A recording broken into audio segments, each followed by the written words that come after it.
오늘 본문은 유명한 본문이지요. 주님께서 3절 말씀을 보니까 이제 3년의 공생의 기간을 거의 다 이제 마치시고 이제 곧 이제 하나님 아버지께로 돌아가실 것을 아셨다 그래요. 이제 자기 때가 이 땅에서의 모든 사역을 마칠 때가 다 아셨다는 거지요. 3절 하반절 보니까 또 자기가 하나님께로부터 오셨다가 하나님께로 돌아가실 것을 아시고, 그죠? 그래서 이 땅에서의 이 땅의 사역을 마무리하는 여러 가지 일들 가운데 오늘 했던 일도 굉장히 중요한 일이었던 것 같아요. 무슨 일이었는가? 저녁을 잡수시던 자리에서, 그러니까 다 끝마치지도 않으신 것 같아요. 식사하는 그 도중이었던 것 같아요. 잡수시던 자리에서 일어나 겉옷을 벗고 수건을 가져다가 허리 두르시고 그 허리에다 수건을 두르시고 뭘 하셨냐? 자기를 따르던 그 제자들 한 명 한 명에게 세숫대야에 물을 받아다가 그 물에 제자들의 발을 이제 친히 무릎을 꿇고 씻겨 주시는, 그리고 그 씻은 발을 그 두르신 수건으로 닦아주시는 그런 일을 하셨던 겁니다. 그러니까 스승이 제자의 발을 씻기는 이 충격적인 장면을 제자들이 아무 말도 못하고 당황스러운 가운데 그랬을 것 같아요. 뭐 이러면서 그저 당황한 가운데 자신들의 발을 씻김을 일종의 이제 당한 거지요.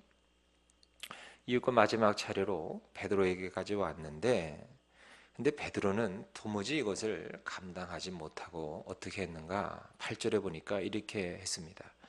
베드로가 이르되 내 발을 절대로 씻지 못하시리이다. 그렇게 베드로가 말을 하고 있어요. 그러니까 베드로가 일종의 만류를 한 거죠. 예수님 그러지 마십시오. 예수님 이러지 마십시오. 그러니까 이렇게 베드로가 예수님을 만류를 하니까 예수님께서 뭐라고 대답하십니까? 예수께서 대답하시되 8절에 내가 너를 씻어주지 아니하면 네가 나와 뭐가 없다? 상관이 없다. 그러니까 주님이 베드로의 발을 씻기지 않으면 베드로는 주님과 상관이 없는 사람이 되어버리고 만다는 거예요. 여러분 이거 생각해 보셨나요?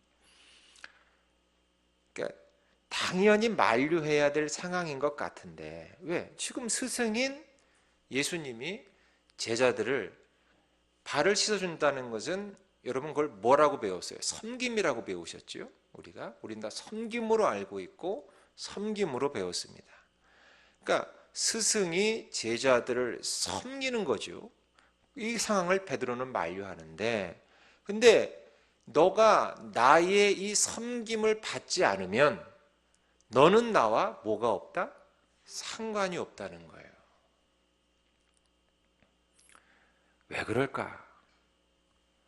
왜 내 섬김을 받지 않으면 왜 상관이 없는 사람이 되는 것인가? 여러분, 우리도 마찬가지예요. 주님이 우리의 발을 씻겨 주시는 것, 즉 주님께서 우리를 섬기시는 것을 만류하면 안 돼요. 주님의 섬김을 받는 것을 아이고 어떻게 그렇게 합니까? 하고 거절하면 안 돼요. 왜요? 주님의 섬김을 받고 나서야 나는 구원에 이룰 수가 있는 거예요. 주님의 섬김을 받고 나서야 나는 하나님의 영광을 볼 수 있기 때문이에요. 여러분, 그래서 우리 신앙에서 정말 무엇보다 중요한 것은 그 주님의 섬김을 내가 받는 거예요. 감사함으로 받는 거예요. 눈물로 받는 거예요. 감격으로 받는 거예요. 송구스럽지만, 죄송하지만, 미안한 마음이지만 우리는 그 주님의 섬김을 감사와 감격과 기쁨과 눈물로 그 주님의 섬김을 받아야 돼요. 그 주님이 베푸시는 은혜를 받고 그 주님의 그 사랑을 받고, 사랑하니까 발을 씻겨주시죠. 그 주님의 은총을 누리고 그 주님이 베푸시는 은혜를 누리는 것이 우리 신앙의 근본 뿌리라는 거예요. 주님이 베푸시는 나를 향한 그 섬김과 그 사랑과 은혜를, 아이고 어떻게 감히, 지금 제 발도 더러운데요, 주님의 그 귀한 손으로 어떻게 더러운 제 발을 어떻게, 아이고 하지 마십시오.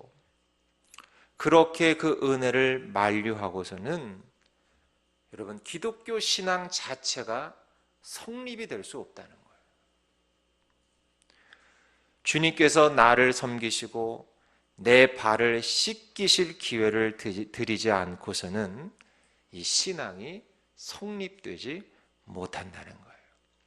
그래서 그 기회를 드리는 것이, 그 기회를 드리는 시간이 바로 이와 같은 기도의 시간, 또 예배의 시간, 말씀 앞에 서는 시간, 바로 그 시간들.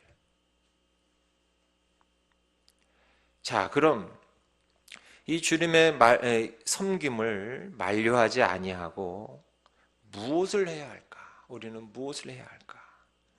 바로 주님의 섬김을 있는 그대로 받아야 합니다. 그런데 신앙이 그저 그 섬김을 받는 것으로만 끝나서는 아니 되겠지요.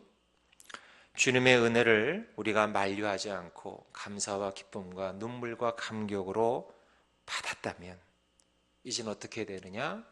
그 받은 은혜에, 받은 섬김의 은혜에 합당한 삶을 살아내야 될 줄로 믿습니다. 당연한 거지요. 당연한 거지요. 은혜를 받고 그 은혜에 합당한 삶을 살고 또 그 은혜에 합당한 나도 섬김의 삶을 살아야 한다는 거예요. 나도 섬김을 받을 줄만 알고 섬길 줄을 모르면 안 되죠. 그래서 여기 이 6월절 다락방에 있던 이 제자들은 한결같이 가룟 유다를 제외하고는 모두가 다 주님의 가장 최상의 섬김과 극진한 사랑을 받았어요. 베드로도 마찬가지. 이들은 주님을 그저 3년 동안 따라다닐 때는 솔직히 뭘 모르고 따라다녔어요. 여러분 아시는 것처럼 뭘 모르고 따라다녔어요.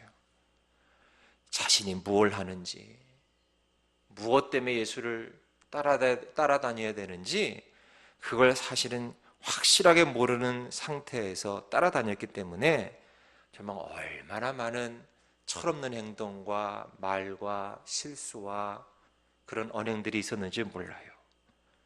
그런데 이런 성령을 받고 또 주님이 돌아가시고 나서, 그리고 오순절 마가의 다락방에 모여 기도하다가 성령을 받고 난 다음에 베드로가 어떻게 변합니까? 또 그 외의 제자들은 어떻게 변하지요? 그 철없던, 자기밖에 모르던, 부족하고 실수투성이었던 이 제자들이 얼마나 주님이 베푸신 그 섬김과 은혜를 누린 사람으로서 그 은혜에, 받은 섬김에 합당한 삶을 살아내더라는 거예요.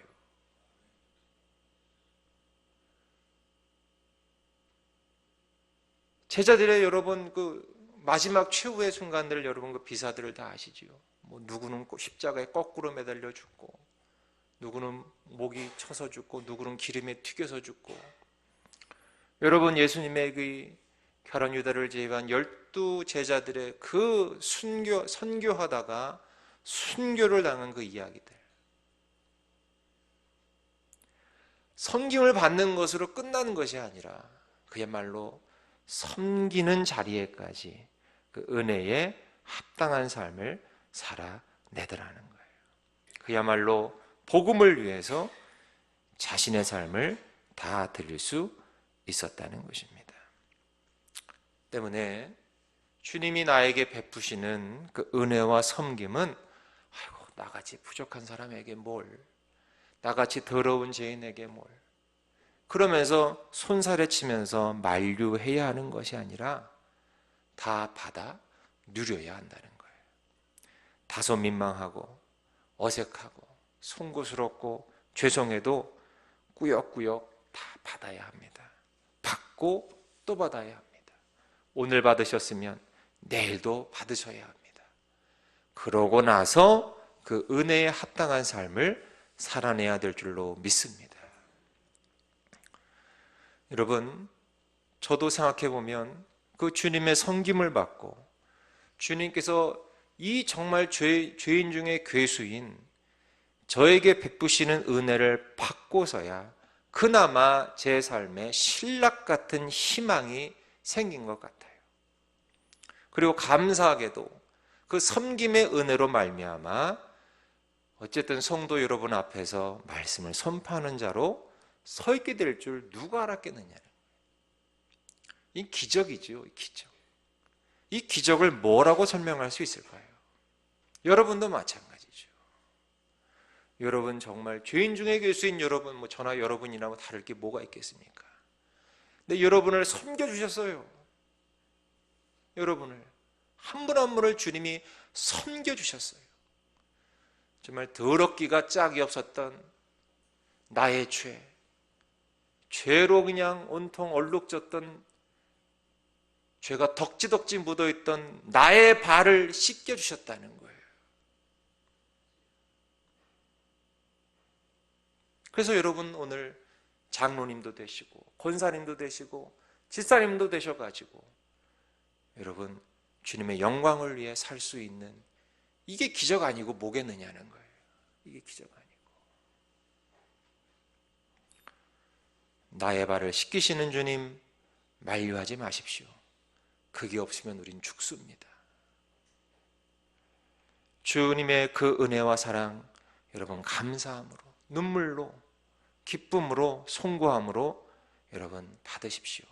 그리고 그 받으신 섬김의 은혜에 합당한 삶, 즉 주님을 섬기고 교회를 섬기고 이웃을 섬기는 그 자리에까지 나아가시는 저와 여러분 모두가 되시길 주의 이름으로 간절히 축복합니다. 기도하겠습니다.